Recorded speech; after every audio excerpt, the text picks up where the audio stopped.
Hello, everybody. Hello. I know it's been a while since I made a video, but I'm back. I recently got married to this guy here, Marcus. And I just want to inspire you on our journey and let you know how we met.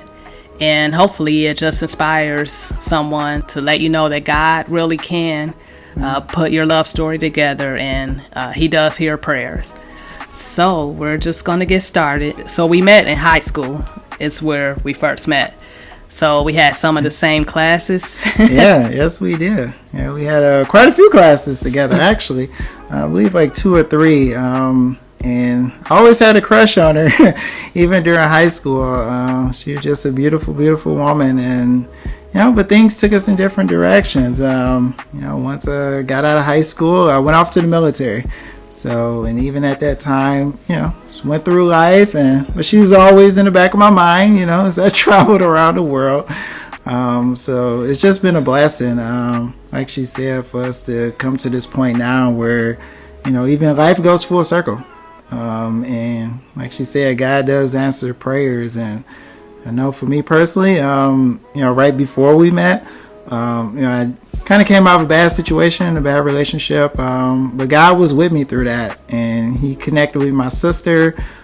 We actually joined the church. I was in Florida at the time, and just got really close with God. And my sole focus was really just like, hey, how can I get closer to God and grow in my spirit and my faith? But I wasn't doing any social media.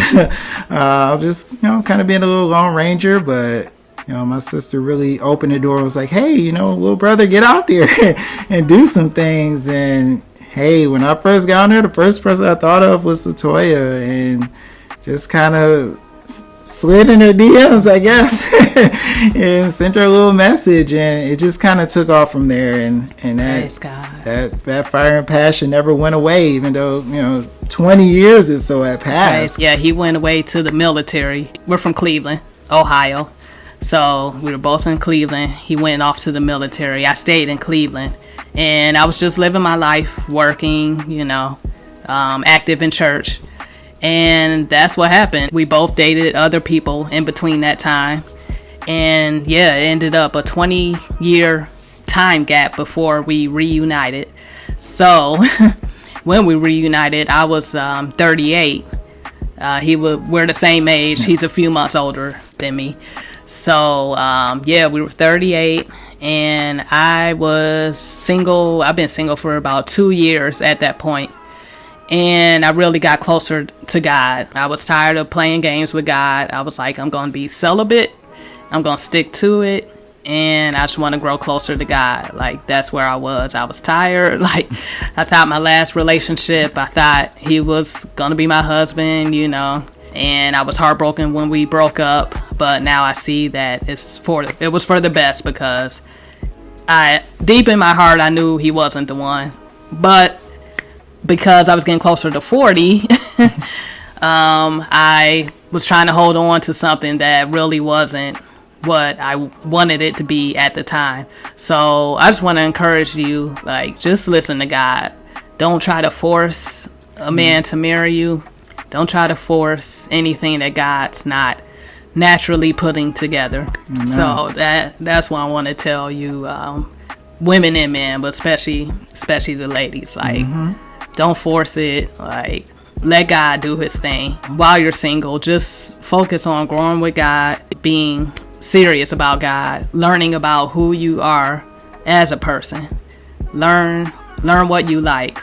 Get your own hobbies. Do your thing. Even have your own place. I lived alone for 9 years before we got married.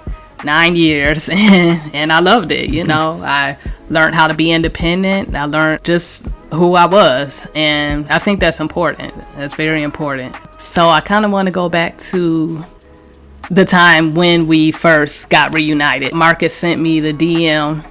He was living in Florida for 2 years at that point. Yeah. And when he DM'd me, I was like, Marcus from high school?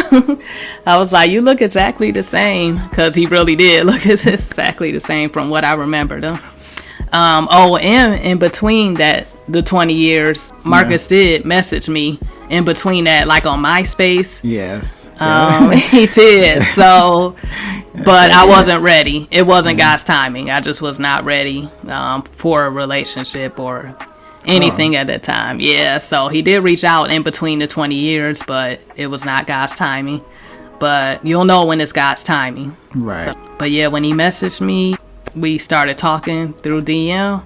And we just haven't stopped talking since. Yeah, it went pretty fast. Yes. It went pretty fast. Almost a little over 30 days. And next thing you know, I was on a plane up here to see her. And like I said, just hit it off. It was almost like we were just friends, right away, which was a blessing. But like she said, it was a few times during those 20 years where, I tried to reach out to her, but, timing wasn't right. Maturity wasn't right either. I was immature. I can definitely say now, being married, getting married after 40, for us, it allowed me to grow. It definitely allowed me to go through other past relationships where I learned a lot. Absolutely. And definitely in areas of compromise, and just knowing to have that good, back and forth in a relationship where it's healthy, and understanding what's important for your partner, and them also understanding what's important to you.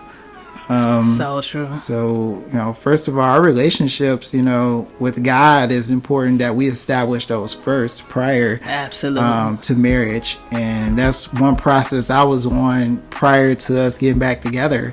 Even my last relationship, just growing in faith, I was starting that path. I grew up in church.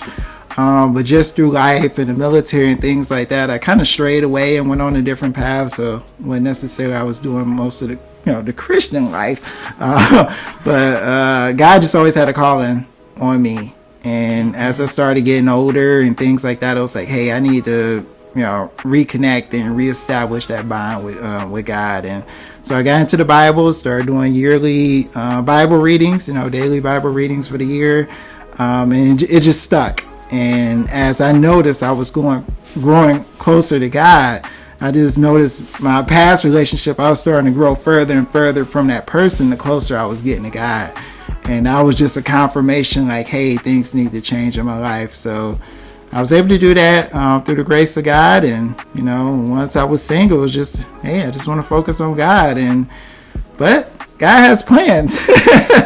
He has plans for sure. And it was, hey, my sister told me to reach out and, get back out there, because I was just doing a single thing, just being in my church and being in groups at my church in Florida. And hey, I sent the message, and at first I was a little nervous. I was like, I don't know what she's been up to for 20 years.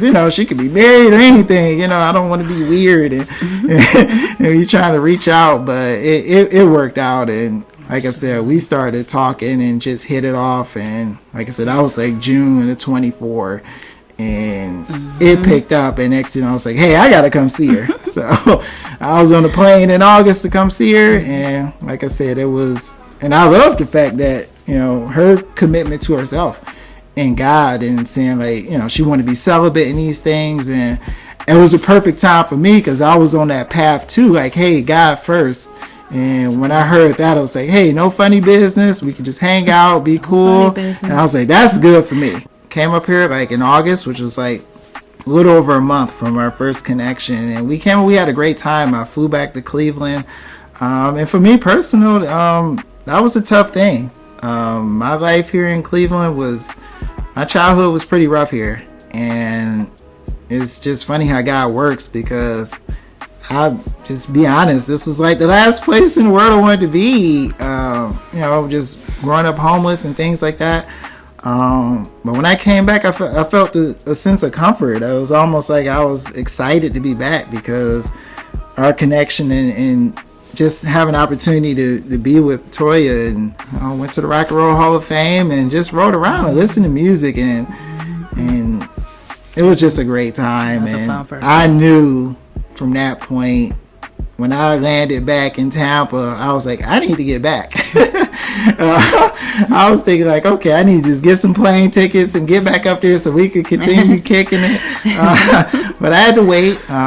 And so I was selling insurance, so I had to stick to my priorities with business. But once that Christmas time came around from August, I couldn't wait to get back up here. And once I came back and we spent time during Christmas and had fun, I knew, I was like, okay, I got to make a decision here. Am I going to move to Cleveland and be with this woman or sit on the sidelines? And my dad would say, anytime you want to do something, you got to get in the game. So at January, I made the decision to leave Florida and come back to Cleveland, and it's been the best decision of my life. And got a chance to marry the woman of my dreams. So it's been a dream come true. So when we actually got married, I was a month shy of 40 and he was 40 already. So it's never too late. I know that's not old, but in this society, I know that marriage is pushed, especially in the Christian community. So, I know we, as women, we panic the closer we get to 40 and all that, but just trust God. Really just trust God and really commit to God. If you say you're going to be celibate, if you say you're going to do something, just do it. And the right man will respect it. He will respect your wishes, and he will live up to what you want him to live up to. So that's very important. Just stick to the Lord.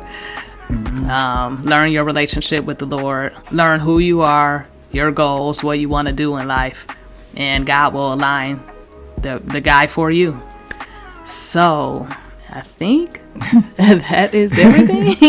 Yeah. I think that's everything. So I hope you enjoyed. I hope we inspired you, and we love you. So we'll see you next time. Take care, everyone.